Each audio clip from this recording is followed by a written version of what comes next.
კეთებას. და რა თქმა უნდა, პირველი მთავარი საკითხი ამ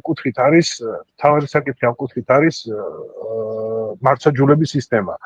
ნებისმიერი ცვლილების შემთხვევაში პირველი რაც უნდა, რა თქმა უნდა, საარჩევნო სისტემასთან ერთად, იმიტომ რომ ამით უნდა განისაზღვროს და მომავალში ეს კითხვის ნიშნის ქვეშ აღარ უნდა დადგეს.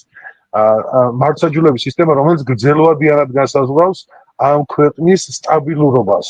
ეს არის იმ სტაბილურობის გარანტია, რომ ხელისუფლების წასვლის, მოსვლის, ცვლილების, კოალიციის თუ ერთპიროვნული მმართველობის თუ ნებისმიერ ტიპის მმართველობის პირობებში უნდა არსებობდეს გამაწონასწორებელი ორგანო და სადღაც ადგილი, სადაც ადამიანები მივლენ და სიმართლეს იპოვიან ელემენტარულად და მარტივად რომ ვთქვა.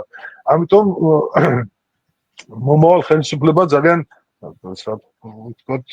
რთული გზის გავლა მოუწევს და ამ პროცესის გავლა და ასე ვთქვათ, თავის დანებება სასამართლო სისტემისთვის და